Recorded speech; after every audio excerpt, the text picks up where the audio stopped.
Hello dear students, welcome back in online teaching, grade 7, subject SST, social and political life.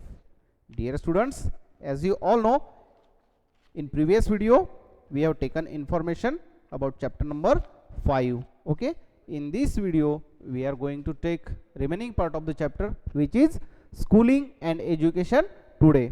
तो बच्चों इस part में हम हमारा जो चैप्टर नंबर 5 है उसका रिमेनिंग पार्ट देखेंगे, स्कूलिंग एंड एजुकेशन टुडे.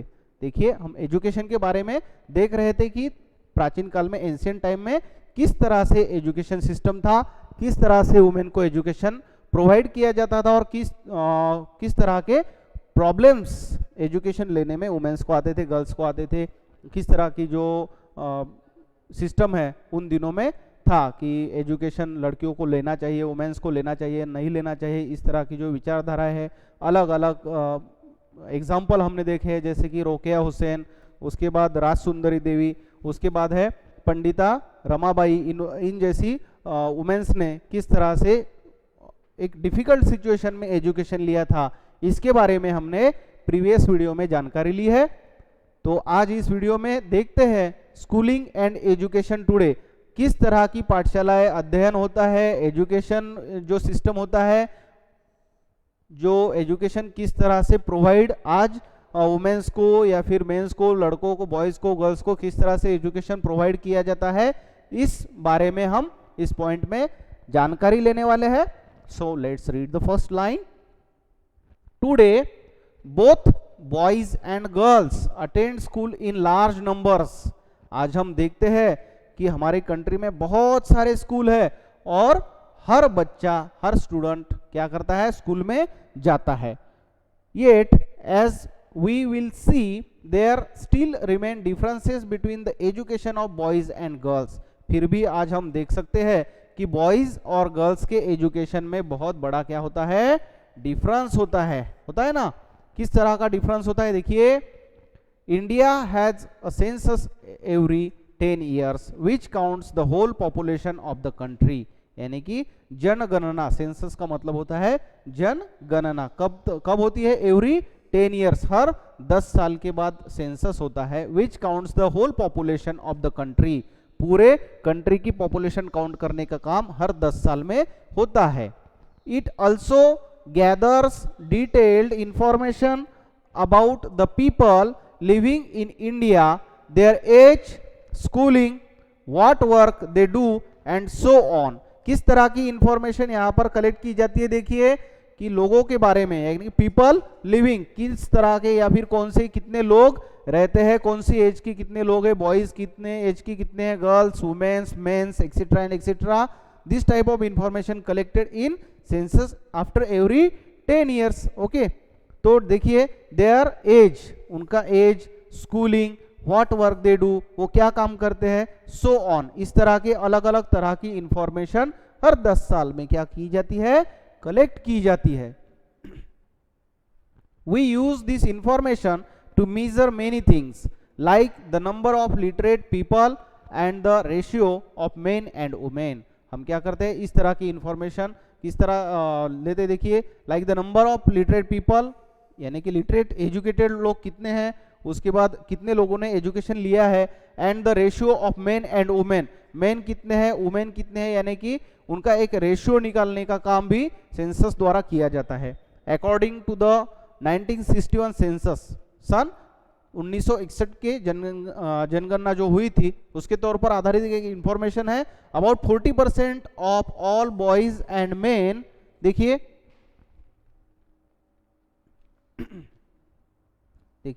1961 यानी कि 1961 की जो जनगणना थी, तो लगभग 40% boys and main 7 year old and above, देखिए 7 साल या फिर उससे ज्यादा, वेयर लिटरेट, क्या थे वो, एजुकेटेड थे. 40%, लगभग 40% मेन या फिर बॉयज हम जिसे कह सकते हैं, 40% जो बच्चे और मेंस थे वो क्या हो गए थे, लिटरेट हो गए थे, एजुकेट हो गए थे. That is they could at least write their names. अब किस प्रकार का लिटरेचर था, वो किस प्रकार का एजुकेशन था कि वो लगभग या फिर थोड़ा बहुत पढ़ सके, उनका नाम लिख सके, जो भी कुछ चीज़ों को लिखना चाहते हैं वो लिख सके। इस तरह की जो एजुकेशन है वो तत्कालीन काल में उनको मिल चुका था। Compare to just 15% of all girls and women in the most recent census of 2011, these figures have grown up to 82% boys and men। देखिए अब ये जो रेशियो है 40%, ये कब का है? 1961, 1961। अब यही रेशियो क्या होगा 2011 में, यानी कि 2011 में ये जो परसेंटेज है ये बढ़कर कितना हो गया बॉयज एंड मेन का? 82%। 82% बॉयज एंड मेन 2011 में क्या हो गए? लिटरेट हो गए, एजुकेटेड हो गए। Okay,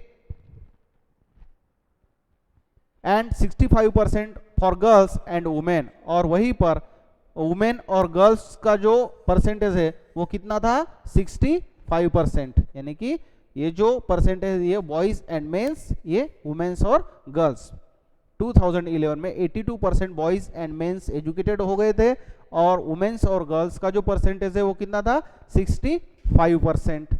this means that the proportion of both men and women who are now able to read and have at least some amount of schooling has increased। यानी कि आप लोग सोच सकते हो कि जो वुमेन्स है, गर्ल्स है, बॉयज है, मेंस है, इनका जो लिटरेसी का जो रेशियो है वो क्या हो गया है? बढ़ गया है, उनका परसेंटाइल बढ़ गया है, परसेंटेज बढ़ गया है, लोग एजुकेशन को ज्यादा इंपॉर्टेंस दे रहे हैं। But as you can also see the percentage of the male groups is still higher than the female group. The gap has not gone away. लेकिन आप देख सकते हो कि मेल ग्रुप का जो परसेंटेज है वो क्या है? ज्यादा है। कितना है? 82। और फीमेल ग्रुप का परसेंटेज कितना है? 65%। और आप देख सकते हैं कि किस तरह से फीमेल का जो परसेंटेज है वो बढ़ना चाहिए, वो जो कि अभी कम है।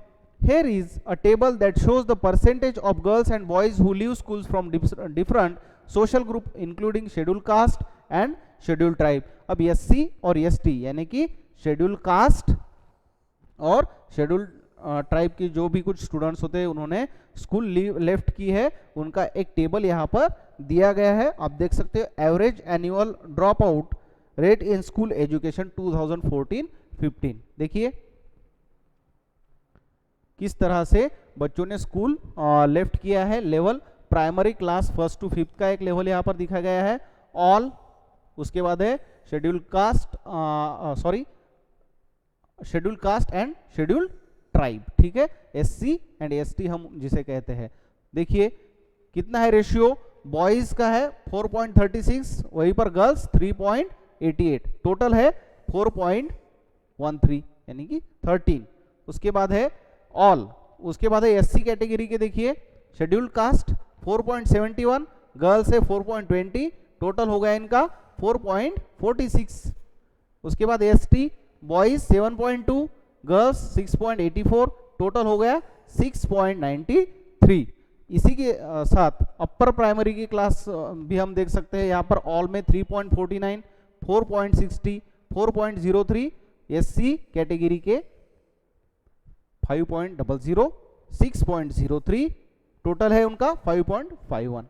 उसके बाद है 8.48, ST कैटेगरी 8.71 और टोटल आया उनका 8.59। इस तरह से जो बच्चों का स्कूल लेफ्ट करने का जो परसेंटाइल है, एवरेज एनुअल ड्रॉप आउट जो है, वो यहाँ पर इन परसेंटेज आपको दिखाया गया है। यानी कि बहुत सारे मैक्सिमम स्टूडेंट आज भी ऐसे हैं कि क्या करते हैं, कुछ रीजंस की वजह से अपना एजुकेशन कंप्लीट नहीं कर पाते हैं। ये कहाँ से लिया गया है? Source educational statistic at glance MHRD 2018। Okay, next line है, देखिए You have probably noticed in the above table that SC and ST girls leave school at a rate that is higher than the category all girls।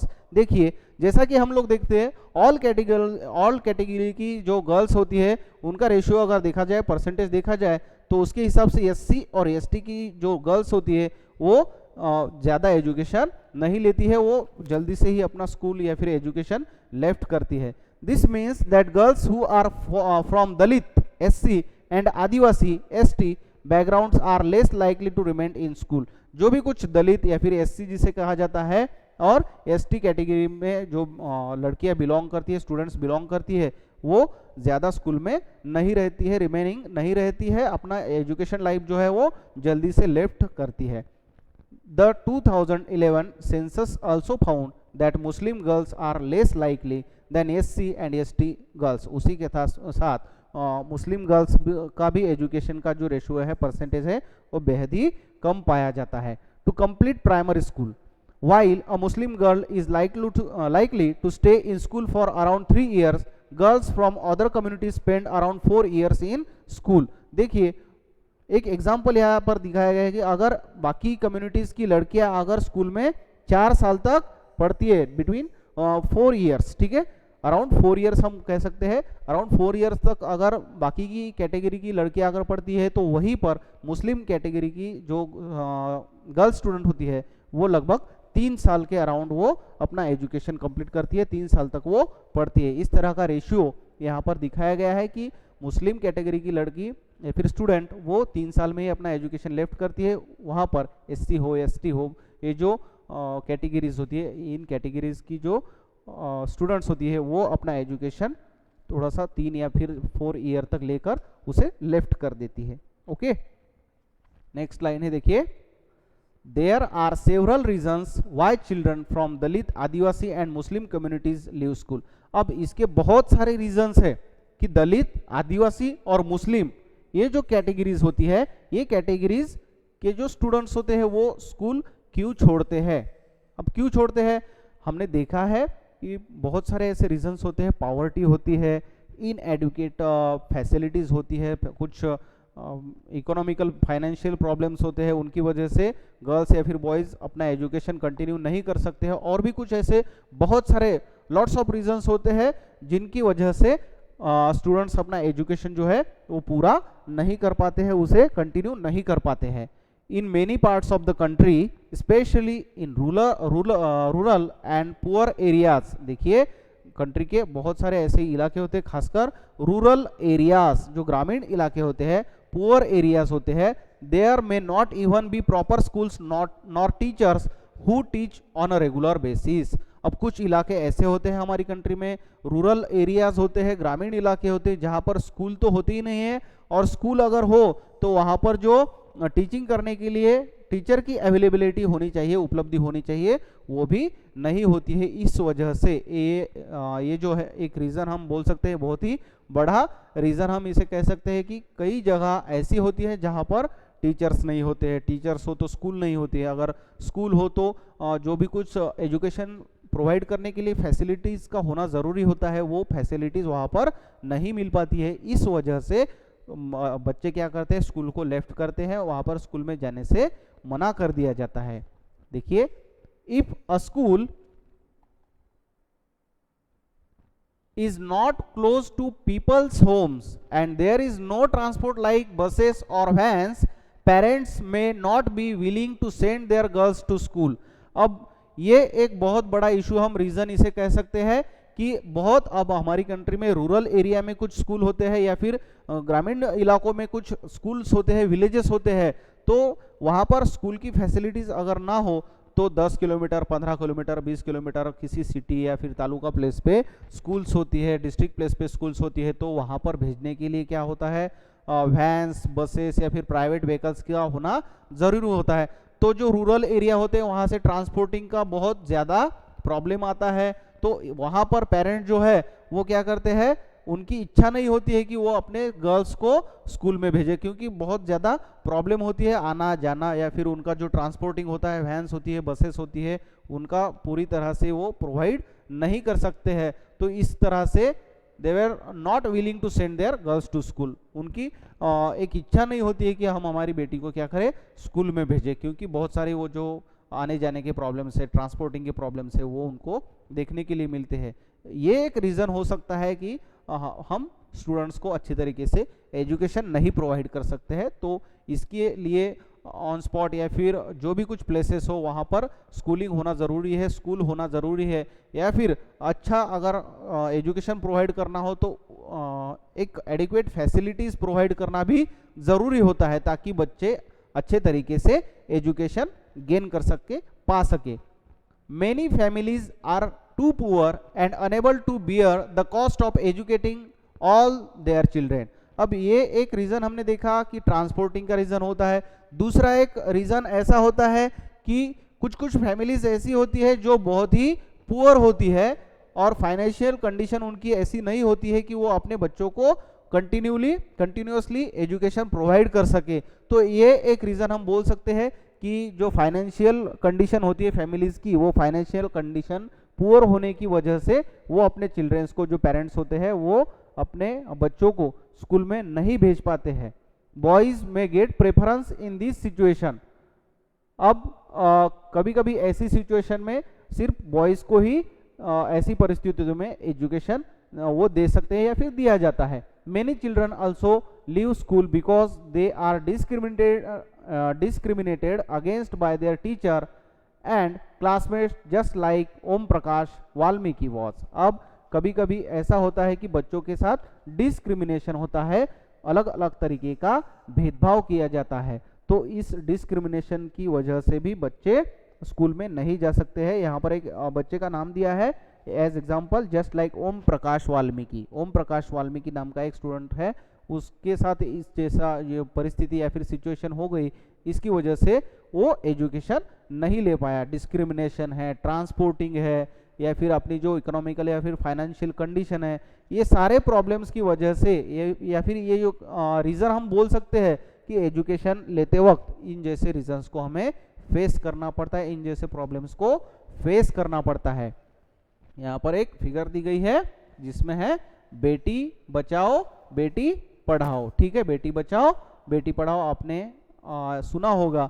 Find out about the Beti Bachao Beti Padhao campaign. ठीक है, अब आपको क्या करना है, बेटी बचाओ बेटी पढ़ाओ का एक आंदोलन जो है, कैंपेन जो है वो चलाया जा रहा है गवर्नमेंट के थ्रू, यानी कि लड़कियों को एजुकेशन प्रोवाइड करना, बेटर एजुकेशन की फैसिलिटीज़ उनको देना, ये जो सारी चीज़ें हैं उनको एजुकेट करना, लिटरेट करना, ये सारा एक गवर्नमेंट के द्वारा एक कैंपेनिंग किया जा रहा है। ठीक है, यहाँ पर परसेंटेज दिया गया है, देखिए बॉयज़ एंड गर्ल्स परसेंटेज दिया गया है 0, 2, 4, 6, 8, 10। अब ऑल बॉयज़ का परसेंटेज कितना है, देखिए 4.36%। ठीक है, और एसटी बॉयज़ 7.02%, यानी कि यहाँ तक आपको ये रेशियो दिख सकता है, ये परसेंटेज एजुकेशन का यहाँ पर दिया गया है। नेक्स्ट पॉइंट है हमारा वुमेन्स मूवमेंट। अब महिलाओं की जो मूवमेंट है, किस तरह के मूवमेंट्स उन्होंने चलाए हैं, देखिए कैंपेनिंग भी किए गए हैं।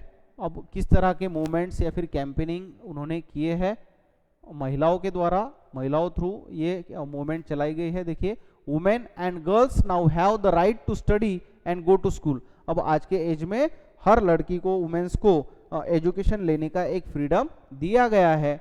There are other spheres. अब बहुत सारे अदर भी रीजंस है, स्पेयर्स है, like legal reform, violence and health, where the situation of women and girls has improved. अब जो एक वायलेंस होता है, हेल्थ के प्रॉब्लम्स होते हैं, लीगल रिफॉर्म्स होते हैं, इनका एक इम्प्रूवमेंट हो गया है, इनमें एक डेवलपमेंट हो गया है। आज वुमेन्स को, गर्ल्स को एजुकेशन लेने की क्या हो गई है, परमिशन मिली है, वो अपना एजुकेशन ले सकती है, अपने जो राइट्स है, जो ड्यूटीज़ है उनको मालूम है। These changes have not happened automatically. अब ये जो सब चेंजेस आए हैं, यानी कि एंशियंट टाइम में महिलाओं को अगर एजुकेशन देना हो या फिर अगर वो चाहती कि मुझे पढ़ना है लिखना है, तो उनको भारी मात्रा में उनका अपोज किया जाता था। तो आज वो जो सिचुएशन है पूरी तरह से चेंज हो गई है, उसमें बदलाव आ गया है, परिवर्तन आ गया है।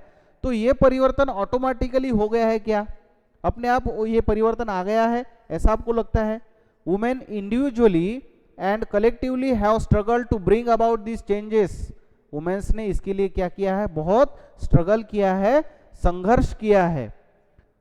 This struggle is known as the women's movement. और यही जो स्ट्रगल है इसे क्या कहा जाता है, वुमेन्स स्ट्रगल। वुमेन्स का जो स्ट्रगल है ताकि हमें एजुकेशन मिले, हमें एजुकेशन लेना है। Individual women and women's organisation from different parts of the country are part of the movement. बहुत सारी कंट्रीज की महिलाएं, पार्ट की महिलाएं, इन्होंने एक साथ आकर अलग अलग तरह की मुहिम की, कैंपेनिंग की, मूवमेंट किया और जो उनके हक है, उनके राइट्स है, वो उन्होंने गेन किए। Many men support the women's movement as well, और इसी के साथ जो बहुत सारे मेंस जो है उन्होंने भी महिलाओं के इस मूवमेंट में सपोर्ट किया। The diversity, passion and efforts of those involve makes it a very vibrant movement, और अलग अलग तरह के, अलग अलग पार्ट के, अलग अलग रीजन के महिलाओं ने मूवमेंट किया, तो इसका एक अलग ही प्रभाव गिरा, एक इंप्रेशन उसका आया। Different strategies have been used to spread awareness, fight discrimination and seek justice। ये जो कुछ प्रॉब्लम्स थे, डिस्क्रिमिनेशन यानी भेदभाव करना, उसके बाद स्ट्रेटेजीज, जो कुछ भी पॉलिसीज थी, या फिर एजुकेशन लेने के लिए जो भी कुछ अपोज होता था, इन जैसी चीज़ों को नष्ट करने के लिए महिलाओं के द्वारा एक इम्प्रेसिव कैंपेनिंग किया गया, मूवमेंट किया गया। Here are some glimpse of this struggle। आप यहाँ पर एक पिक्चर दिया गया है कि किस तरह से कैंपेनिंग होता था, किस तरह से मूवमेंट हो गया था। देखिए कैंपेनिंग, यहाँ पर एक पॉइंट है, कैंपेनिंग मूवमेंट किस तरह से होते थे। देखिए यहाँ पर ये जो महिलाएं है, पिक्चर में महिलाएं आप देख सकते हो, बड़े बड़े इनके हाथ में क्या है, बोर्ड्स है, मूवमेंट्स है, वो अपने हक की लड़ाई के लिए लड़ रहे हैं, लोगों को इकट्ठा करके किस तरह से प्रदर्शन वो कर रहे हैं, आप इस पिक्चर में देख सकते हो। Campaigns to fight discrimination and violence against women are an important part of the women's movement. Campaigning एक बहुत ही इंपॉर्टेंट पार्ट था मूवमेंट का, जिससे महिलाओं को एक आत्मनिर्भरता मिली, आत्मसम्मान मिला, उनके जो हक थे, उनके जो राइट्स थे, उनको मिल सके। Campaigns have also led to new laws being passed. Campaigning की वजह से महिलाओं के बारे में बहुत सारे लॉज भी पास किए गए। A law was made in 2006 to give women who face physical and mental violence within their homes, also called domestic violence, some legal protection। अब महिलाओं के लिए किस तरह के लॉ, कायदे कानून बनाए गए।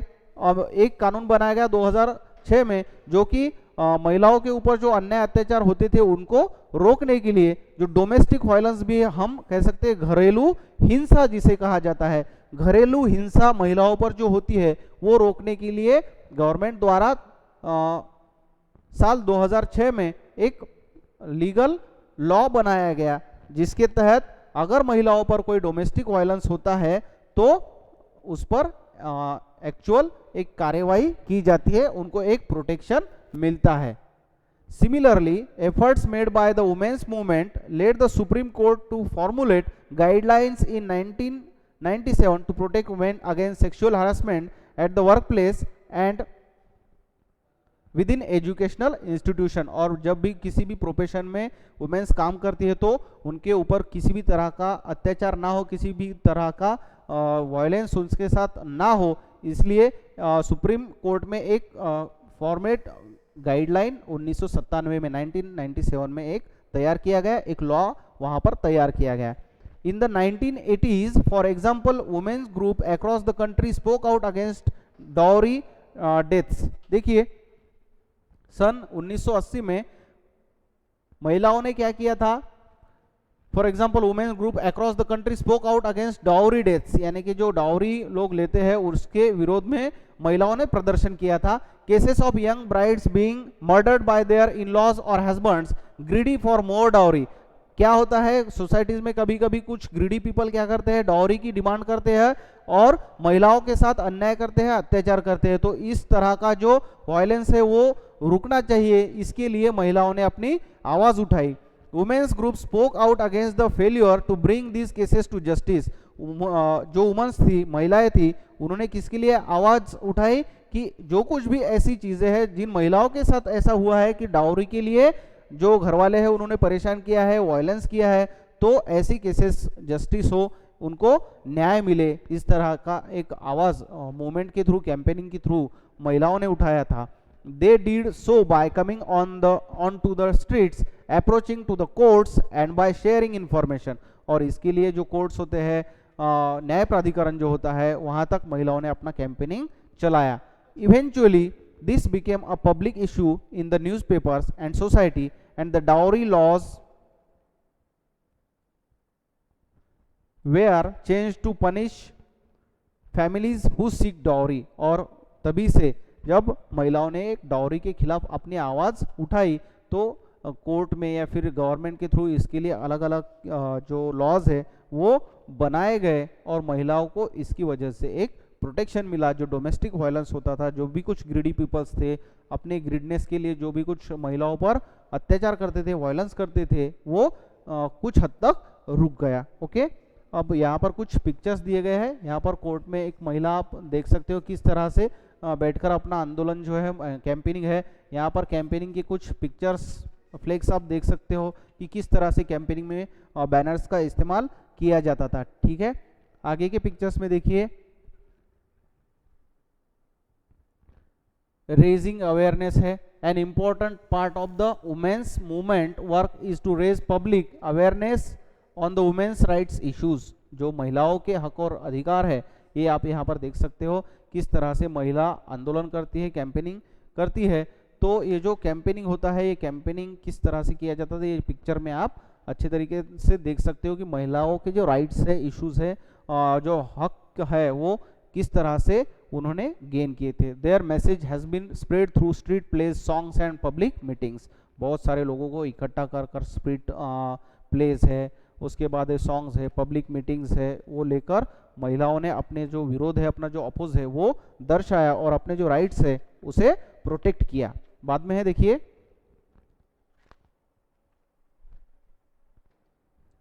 नेक्स्ट पॉइंट है प्रोटेस्टिंग। किस तरह के प्रोटेस्ट जो है, प्रदर्शन जो है महिलाओं के द्वारा किए जाते थे।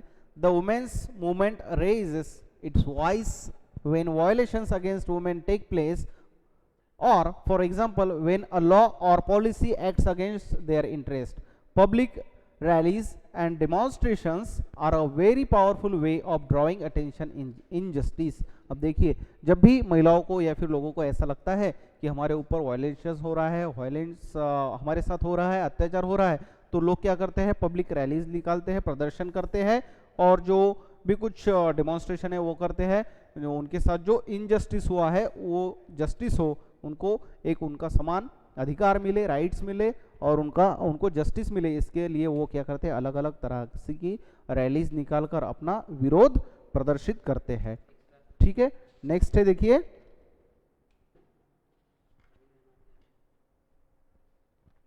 Showing solidarity.